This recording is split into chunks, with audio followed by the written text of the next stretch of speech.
welcome to Mindful Crossroads. I'm your host, Roman Dietzenberger, and with me today is Calvin Tornabell. Hello, everybody. Today's topic is going to be critical thinking. And Calvin, why don't you give a little intro about yourself? A little intro. I'm 22. Yesterday was my birthday. And yeah, I'm on this podcast to talk a little bit about critical thinking and, see how we can have a good conversation about it.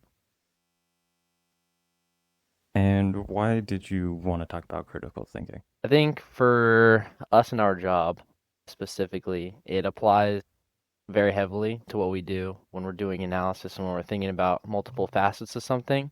Then you have to critically think in order for it to be a fruitful product. For reference, Calvin and I are both intelligence analysis, and that's like our main thing is to look at things in several different ways and to come to the best conclusion possible. Yeah. And as always, I like to start with definitions. So,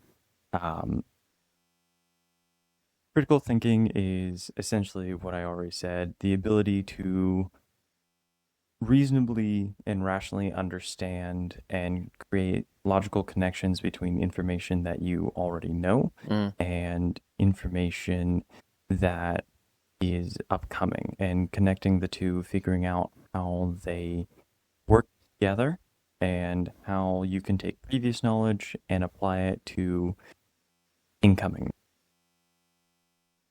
Yeah, I think the what brings me to that definition is kind of like the root understanding. And when we're talking about like being able to think clearly and rationally and understanding the connection between ideas, in order to understand the connection, you have to understand the basis for those ideas. And so I think like a lot of people lack the critical thinking ability because they don't have the foundational knowledge of some of those ideas. And then that doesn't initiate that critical thinking. So I think the foundational knowledge of some of those ideas is super important when understanding how someone might be able to critically think. And what do you think might be some of the reasons why people have issues critically thinking? Growing up, I went to a STEM high school, so one of the classes that we had was called PBL, problem-based learning. And with that, they had the idea to try and teach us to think more critically or more cognitively about a situation. However, academia and critical thinking don't exactly align, right? Yeah. So it's kind of hard to grade how someone thinks. There's a little bit of, misstep in that in my mind, but that's the Board of Education for you. No, I agree. I think that a lot of schools, like not everyone has that same background of going to a STEM school and having the proactiveness of your teachers putting you out there and saying, hey, I need you to think about this a little more in depth, and they ask you the right questions. I think in today's education, it's almost so simple that people don't need to critically think, and if they don't critically think, that they almost get rewarded for it. And then they'll get good grades, and then they won't have to actually take that initiative and critically think. So I think that is great that you have that background, and then those kinds of people, and then that kind of education allows people like yourself to teach other people how to critically think. So I think that's really great. But yeah, I think it's all foundation. Like if you don't have that foundation, you don't have the people who ask you the right questions, then you're not going to be able to think outside the box or put those connections between those two ideas. Yeah, and a lot of what they taught us was like biases, prejudice, like all those psychological barriers that kind of get in your way of extrapolating farther information. And it's just really interesting seeing how like that comes back around and actually does apply to the world. Yeah, I think one thing that comes to my mind is kind of like AI. And I think that with AI being introduced, that almost decreases people's ability to critically think just because it's so easy. Like I'm saying, the world just keeps getting easier, and then critically thinking becomes harder because everything comes naturally. So for some of these AI videos, for example, that come up, you really have to think critically of like, okay, you have to look at the details and see, is this AI or is this real? Just because it's getting so advanced, and then you can just ask like ChatGPT a question and then it'll answer for you. So thinking has just gotten so easy over the years, and I think hopefully it's not something that's going to be dying in the future. Well, unfortunately, I think it kind of is because personally, I'm in a lot of online classes right now, Hmm. and like I can definitely tell that like in my discussion posts, I'm just replying to ChatGPT at this point. Yeah. Yeah, I think especially with COVID and then everyone learning that like online is so easy and that people can just pursue that and then not really learn much and they can just go on ChatGPT, I think that is it's not helping the critical thinking Hmm. aspect of people's lives. So how do you think that we get around some of these barriers? I think maybe in education, like you were saying, if people have that foundation for education, they can increase their ability to critical think. And when someone asks the right questions, for example, we have a patch, so weapons officer, and I worked with him in a TDY, and he asked me the right questions, and then that really opened up my scope of knowledge to what I might not have known before. And I had the foundational ideas and the knowledge of some of these facets and like some of this information, but then when he asked me the right questions, he said, what do you think about this or what do you think about that? And then I put two and two together. Those questions were pivotal for me in order to critically think about those those ideas. Because I think even if we get education where the baseline understanding of the knowledge is there, the questions might not be asked so that it kind of expands your mind and expands like, oh, I didn't even think about that. And then you have those people that are key. So, like people that would be teachers, they would be the ones asking. And what other methods have you found helpful in order to try and come at it from a different perspective or like grab that knowledge that you already have and apply it? I think asking people different questions, the pursuit of knowledge, I think is the most important part. So if you know something that I don't and I can recognize that, I want to know, I want to pick your brain, I want to know how you know that and then how I can teach it to somebody else so that that information is not lost and that knowledge is not lost. And I think asking questions is the most pivotal part, whether it is from the teaching perspective or it's from the learning perspective. It's like a circular cycle of questions being asked so that the communication avenues are open and those individuals are able to flow that knowledge in that circular pattern. And then even the teachers might have a question that expands their mind to what they could have taught it a different way or how they can learn it a different way next time. So I think it's all about questions and then like the foundationary knowledge. All right. What about for like outside of education? If you just want to apply this to like your daily life, what would be your technique? For like critically thinking. Yeah. Or just like making sure that you're leaving behind like emotional biases and like applying emotional reasoning instead, like echo chambers, getting rid of those, Hmm. like are these things that like you take in mind? I think honestly, I don't really take them into mind day to day. I think that some of these things, like when you grow up, they're built into you almost, depending on how you grow up and like education, like we were talking about. And then when you're an adult, some of these things, for example, like emotional reasoning, like when you're talking into a relationship, and then you have kind of like this bias about this person, and then you know how to talk to them, and then you create that, and you can talk into an echo chamber, and sometimes you never get that emotion reciprocated because you already have that bias. You're already doing that. So I think that it's something that maybe I need to focus on more and need to be more cognizant of, but it's definitely difficult on a day-to-day basis because you're not really thinking about the biases that you may have while walking, on the street or going to a store and looking at prices or just grazing. So I think definitely it's something you'd have to be more cognizant of if you're trying to mitigate some of the biases in the day-to-day life. Gotcha. What about you? What would be your personal methods? I mean, for me, I'm a real big philosophy guy, right? Yeah. So my thing, like you said, the pursuit of knowledge or the love of knowledge, that is what I'm all about. So I'm constantly looking for both sides of the argument.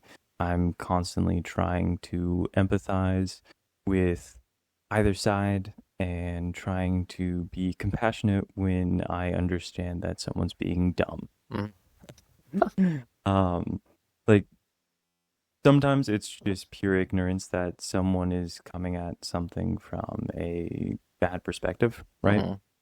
And so it's those critical thinking skills that I try to implement into the conversation. Mhm. One of my big go-tos is the Socratic method.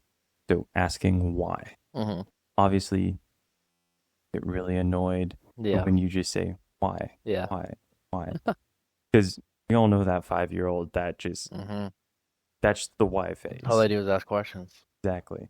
So you kind of have to fold it into the conversation. You kind of have to not steer them to give Mhm. a answer that you're looking for, but to prod them enough with questions, sometimes even answering their questions with another question, Mhm. in order to get them to understand that maybe, just maybe, they're not looking at it in a useful manner Yeah. that is going to lead to an outcome that is more successful. Mhm. Yeah, and I think sometimes it's all about communication. And even you might think that you're communicating in a good sense when you're, kind of asking these questions and why, and the other person is kind of reciprocating that. But if this other person has this bias of what's going on, and then you're trying to get them out of that bias, and then you say why, like you said, it can get very like repetitive, and then they don't even want to talk about it anymore because all you're doing is prodding them with this why. So it's definitely difficult to navigate, and you have to do it different by person. And Absolutely. every individual has different ways of listening and different ways of reciprocating that, that knowledge, whether it be like they might be more emotional or they might be more stoic, and then you have to navigate that in a different way. So it's definitely super interesting. And then you get into like the psychology of how this person is reciprocating that information or even giving you that information that they think with their previous bias that they already have. Absolutely. Like the psychology aspect is very interesting to me. Like that's what I have my bachelor's in at this Hmm. point, right? So I'm always looking for how they perceive memory and cognition. I'm always looking to see like their personality. I'm very interested in personality Hmm. theory. So I've even like gone so far as to develop my own Hmm. personality theory, Yeah. which is a whole nother topic, right? But like I apply those things and I came about my theory by critically thinking. Yeah. Who would have thought? A little plug in there. But just like doing those things to understand the person, avoiding what you said with like the circular speak. Hmm. One thing that I attempt to do, which isn't always received well, is I'm very intentional and very intentional Hmm. about what words I use. So I'm always going based off denotation, which is a very big flaw of mine, because people always go based off connotation Hmm. instead. But I choose my words in order to paint the picture in someone else's mind Hmm. of what I'm trying to get across. Hmm.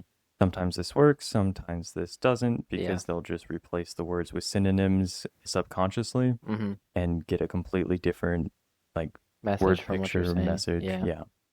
But like that's one of the things that I try to do in order to, I guess, push critical thinking on Hmm. someone else, push them to think in a different paradigm from what they already are in. Yeah. Yeah, it's difficult, and I know not everyone has like that similar background of you. It's like you have the bachelor's, and you know kind of like those root ideas of how to communicate and what you should do while communicating, what you shouldn't do, and how you perceive some of these people's emotional intelligence, and then how you integrate that into the way that you talk to them, the way that you communicate is super important, especially in today's world where kind of getting lost, almost like an art form these days. Oh, I think it always has been an art form. Like we've had so many, I guess, historic teachers, right, Hmm. that are still talked about, still used for learning. Whenever someone creates a new theory, they don't just disappear. They become like a historical landmark. Hmm. Even if it's something that we feel is common sense, the first person to actually write it down, that's where they find their place in history. And even with like modern day jobs, right? If you don't write down the process of which you are currently using for your team or whatever, Hmm. when you get a turnover, and it's all new people on that team, if there's no documentation of what you were doing, you lose all that knowledge, right? Yeah, 100%. And I think I recently just got moved to training, and I think that that has really opened my mind up to when you're training individuals, and then you have to now critically think about how that person is perceiving this training and how they can be able to take that knowledge and then use it. So whether someone learns better and they can get those like foundational ideas if they see something on a screen or they see something on paper and they can interact with it, or if they can just listen to it and then they can learn it. So I think that when you talk about like these theories, I think that you have to critically think, and they had to do at least some form of critical thinking in order to write down this theory and write down that process. And then I think it takes even additional communication in order to pass that along to either that next shift, that next crew, or to the next people in the next century. You know, when you're talking about these people from the 18th and 19th century that have created some of these communication theories, and even before that. And then now they're still alive and they're still applicable, but we just have to apply them in a different way than we would, 10, 20, 30 years ago. Yeah, and it's that application piece of the knowledge that kind of shifts as society shifts. And that's where you that critical application, right? That becomes the very foundation of what we're currently discussing. Yeah. I don't even really have anything else to. We have so much time. What was the other one you had about shallow thinking? I like that one. I saw that. I think that was in the first one. Let's discuss shallow thinking then. Yeah. Rapid consumption of information, clickbait headlines, and how it discourages deep thinking. I think like we kind of touched on that a little bit, like the AI, but you can scroll for hours, and you're consuming so much in such a short span of time. I think it was in like 2006 or 2009 or something when YouTube first came about, or in the early 2000s. I don't know the exact date, but that was almost like a turning point in history, I think, because you are taking like in the past you would have to watch documentaries that are like 30, 40, 50, minutes an hour long, and then now you can watch a video that's 10 minutes and then people edit it, and then now you can just take in all this information in such a truncated amount of time. And that can apply to everything. I mean, it can apply, people use YouTube for so many applications, whether it be like you're going through nursing school, or you have like your biology or psychology degree, or you're trying to learn to work on cars or computers, or pretty much anything can be found on there. And then now you have the transition to like TikTok and Instagram Reels and YouTube Shorts, when that time gets even shorter.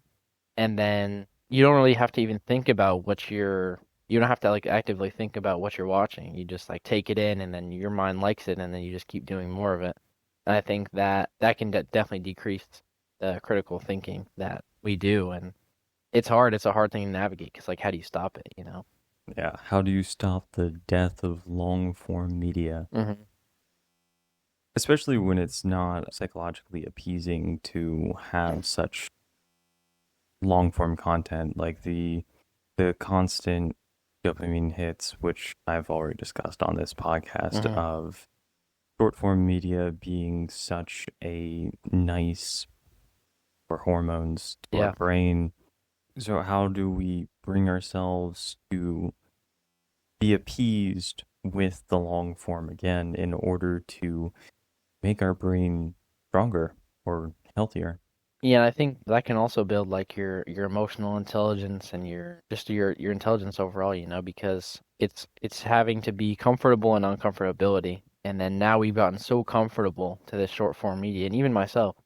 But then I get like impatient even now watching like things that are like 40 or 50 minutes long, unless I'm super engaged and I'm super focused in it. And I think that applies to even real world, and when we're doing our jobs and people have such a short time span when they're actually thinking about things, and they don't really critically think, and they don't take that time to actually think about it, and then that's lost. Like this art form that we're talking about is lost.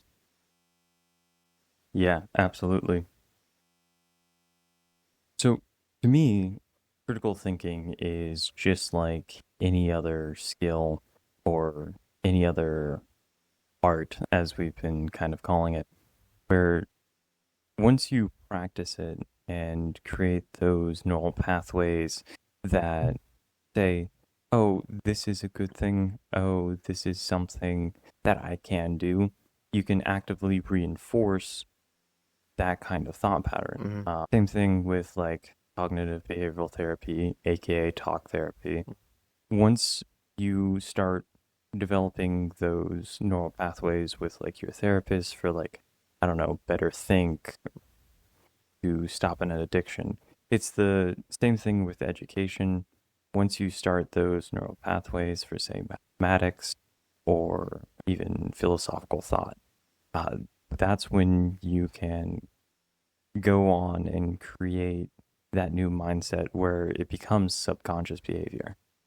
Yeah, I think making it subconscious is the hardest part. And I think teaching it is even harder because it's so hard to teach someone how you think. Because everyone thinks different. So how do you find a general application or like a general guide of how to critically think? And I think that's one of the things that's challenging even for us now in our career field where if I'm in training, how am I going to teach someone how to do analysis? How to put not just two and two together, but look at three, four, and five and see how those apply to one and two. So that's definitely a super challenging thing. And I think that I agree, like when those neural pathways are created and then now you can have like that mind be flourished.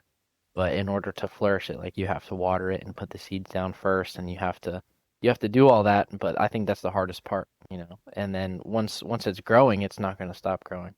'Cause it's likely getting that like subconscious water, you know, to grow, but definitely teaching is very difficult.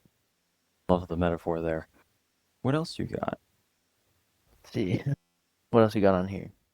Yeah, this have written down focus on evidence and logic rather than emotions or popularity. I think, let's say you see a video about like a famous actor or whatever, and then they do something, you know, from this one video, you're seeing this one perspective, and then you base like your entire argument off of it or your entire mindset off of it. And I think that happens a lot now, especially when you have like different media outlets, and then they have this one perspective, one, you know, narrative they're trying to push to this certain audience.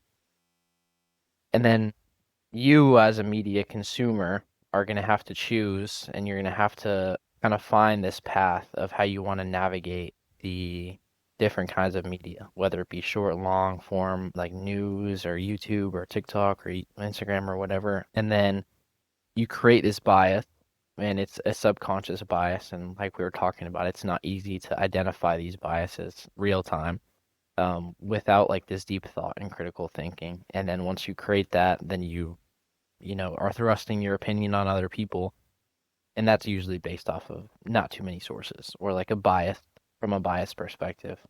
If it's on video, then it's on video. How could the video How be could the video lying? lie? I, I, I mean, it's a real thing that people think, right? Hmm. If I have audio and visual of a situation, how can that be lying to me? Yeah. I mean, you know, I know you're a big religion guy, and I think it's the same thing with that. I mean, it's like, okay, it was written down, so how can it be lying, you know?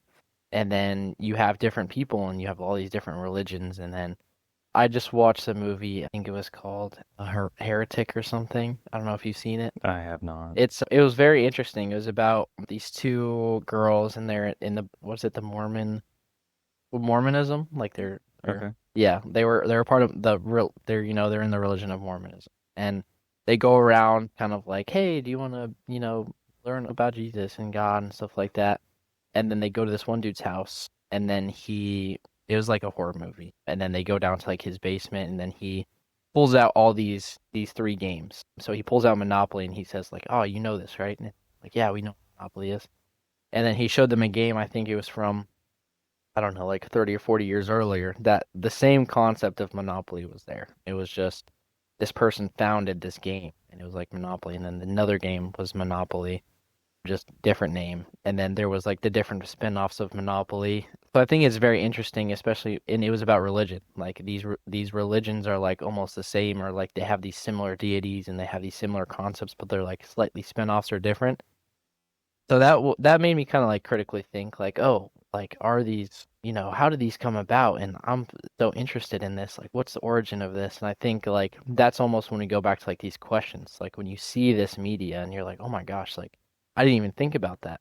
or oh, it's just a movie. Like some people will be like, oh, it's just a movie, it's not real. But I felt like it was like, oh, let me open my mind up to kind of like these different religions or like these different thoughts and stuff. So I think that media can be great in two ways. Like it can be very provocative in that sense, but also it's like a double-edged sword. Like it can be provocative, but then in the scenario you were talking about, it's like, oh, this is true. And some people might have thought like, oh, just because, this movie is portraying these just certain few facets, like it's true. So I think it's very interesting. I mean, my or tangent, like, not that the tangent is bad. Yeah. I'm all here for tangents, but just like the way, same as movies. So we'll stick with the Yeah. movies. Same way that movies are an art form, and how like the editing all portrays a certain feel. Hmm. Same thing with what we consume on media. I mean, there are literal like viral TikTokers, influencers, and things of that nature, like especially in the gym realm of things, where they have used movie props in order to show the weights that they're lifting as heavier, Yeah. right? That's not going to be like every influencer, obviously, but Hmm. like even knowing that there is like onesie twosies of that, where like it's a 15-pound weight, but it's marked as like 90 pounds. It's Yeah. like, what are we doing here? Yeah. Just for the views, just for the, Hmm. and so you kind of have to think critically of, okay, is the dude even straining like it is 90 pounds? And it's like the fact that I would even have to analyze a video in that manner is kind of crazy to me, Yeah. right? Yeah. And it's kind of sad. And yes, these people are doing it for views and they're doing it for money, but at the end of the day, like the fact that someone's gonna have to critically think about someone lifting weights and enhancing like their muscles is crazy. Um, yeah, it is. It's just a crazy concept. And I think that kind of just like goes into the farther conversation of like media literacy, right? Hmm. How can one like protect themselves from consuming the wrong information? Yeah. I know we have like in the United States this huge thing of like, oh, fact checkers, blah blah blah, or misinformation, or blah blah blah. But like what it comes down to is just the media literacy, and even with ChatGPT, going Hmm. back to that, right? It can hallucinate information. It's been documented and proven over and over again that like it'll just make stuff up, Yeah. especially with like, oh, find me a source that says XYZ. And then it'll just be like, oh, here's a link. That link doesn't go to anything, Hmm. right? So, like, it's where we need to actually be cognizant of what we are looking at to see the truth between all the lies. Yeah, and it's not easy, especially like you're saying. Like I didn't know about that, about the ChatGPT URL stuff, but I know a lot of people will use it as like a one-stop shop. Like if I ask this question, then this will give me the authoritative answer. And all the times, especially when we do stuff like in our career field, we don't have that. We don't have just an AI tool that, say, hey, put A and B together, give me C. We don't have that. So when we have to find A and we have to find B and we make C ourselves, like it's super rewarding process when we do that critical. But when people have something, they have the tool, if we want to call it that, that gives you these answers so easily. It's really hard to have that critical thinking flourish. What we were talking about earlier. Yeah, the self-discipline that has to go into saying, no, I'm not going to take the easy route, and trying to get yourself to actually be in that steady flow of this is what I, Hmm. not what someone else has told me, not what I've read, but a conglomeration of everything that people have told me that I've filtered through, a conglomeration of everything that I've read and filtered through to come to the conclusion of this is what I personally think is correct. Hmm. And you have to get prompted to do that almost sometimes, like you're not always gonna have some that come up, like you're not just gonna be able to say, oh, let me create my own opinion on this because most of the time that opinion has been created for you, and you're just kind of taking that and inheriting that opinion from whatever media that is. So yeah, it's definitely difficult when you have these tools and you have the resources and these media outlets that are protruding on you and they're saying, "Hey, this is what you should think." And instead of saying like, "Okay, I understand this is what you want me to think. I'll take that information with a grain of salt. Then I'll take this other information with a grain of salt." And then when you do that so many times, now you have this conglomerate of this information. And then, like you said, you can filter it down and then find the actual answer in your own opinion. Yeah, and it definitely is difficult because, like, we as a species have the ability to just absorb and regurgitate information. And usually the last thing that we were told is the first thing that will come out of our mouths when Yeah. we're asked about something. Yeah. And it's kind of funny because that's almost how we're trained in schools, is to absorb all the information for the test, take the test, and then of course we just forget all that Yeah. information. Yeah. There's no reward like we were talking about earlier to like long-term consumption and then like taking in all this information and then applying that in the future. I think like for our job, even it's the same way. Like some of these, in apart from like the concepts that we've learned and then we're applying some of the places that we talk about and look at, like they're going to be forgotten in 10, 12 years. You know, it's not like someone's going to need to know it. So it's definitely very interesting when we talk about that, you know. Mm-hmm. No, I think like these notes are good. I want to look at them. What would be so you have impact on society in the future. Explore how widespread critical thinking can lead to a more informed and proactive society. I think we kind of touched on that. What do you, in your opinion, what do you think would be a solution, and we'll say the next 5 years, to decrease the amount of like short-term media and then kind of getting that better critical information throughout we'll say the United States. Sure. I mean, in my personal opinion, right, this is going to go back to what I've been saying of AI is stupid. It's going to make us more stupid. And so we need to rely less on our resources and more on our own cognitive capacity, right? The human brain is the best computer that we have available to us. There is nothing that we have developed as a species that can outperform the longevity and the complexity of the human mind. And with that, we should be taking advantage of the fact that that is a thing. So that means that whatever you're interested in as a person, as an individual, that is something that you should pursue to the fullest. Learn everything that you can about whatever area it is that you love, that you are passionate about, that you are joyful to learn. And maybe that's like a bunch of different things, right?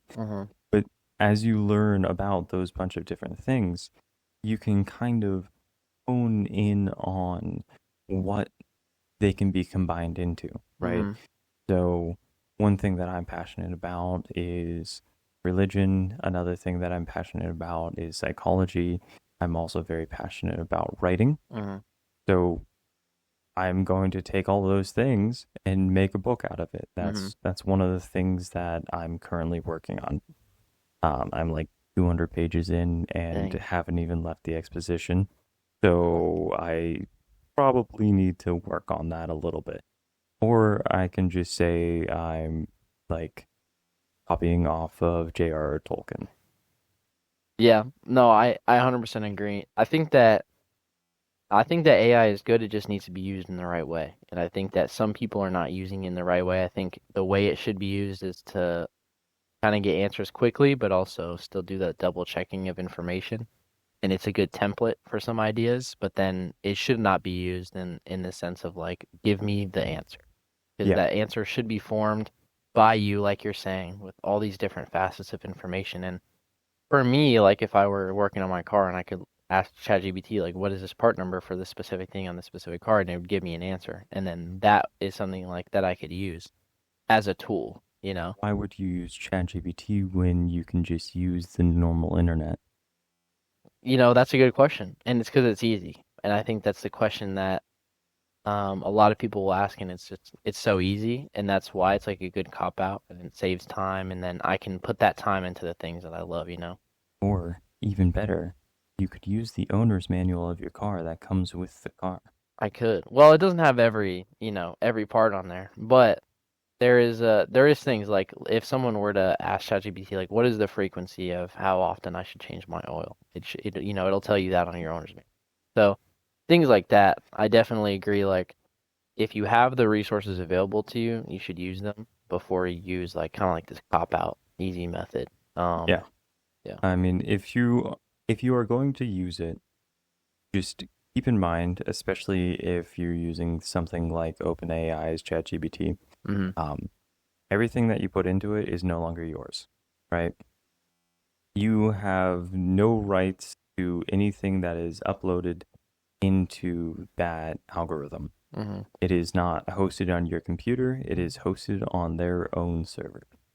So, like, if you have any personal information going on there, recommend not doing that. hmm Obviously, though, especially with this generation, we don't have much of a sense of privacy when it comes to online Yeah. because we are cognizant of the fact that once it's online, it's online. hmm Yeah. So, like, maybe that's not a thing for some people, but, like, there are other ways to go about having an AI assistant that don't involve it just giving you hand feeding, spoon feeding answers to you, right? That's what I would encourage in order for people to be able to continue being very cognizant and understand the world around them. If they want to think critically, they need to start. And in order to start, you need to rely more on yourself and Yeah. your own brain and less on the easy tools. Once you master the harder tools, right? hmm The looking it up in the encyclopedia is way too old school for me. I'm not gonna lie. But once you master being able to research, hmm once you are able to master figuring it out for yourself, Yeah. that's where you can start relying more on something else. But you have to make sure that you never lose refinement of the skills, right? Easy example of losing refinement, backup cameras.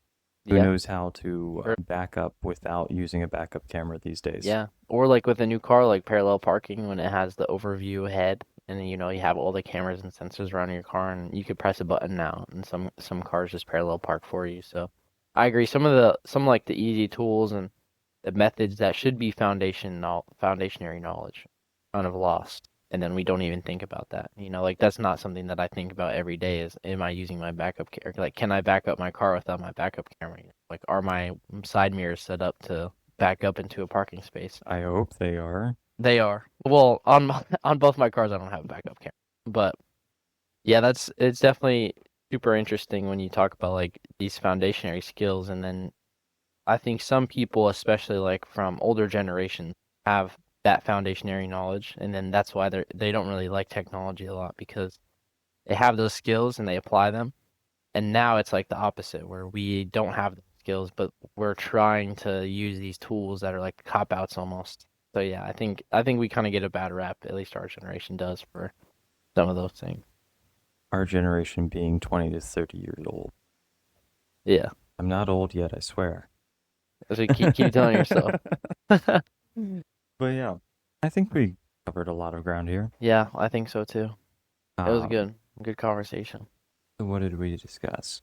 We discussed the definition of critical thinking. We talked about some of the barriers that go into keeping us from critical thinking, how to develop some of those skills, what it would look like in action, and how to keep it alive in the future. Yeah, and how we've taken it from the past and how to potentially apply it to future generations. So, thank you, Calvin Tornabell, Of course, thank you. I appreciate the opportunity to be in the podcast and have a educational conversation. and you're welcome back anytime. Thank you.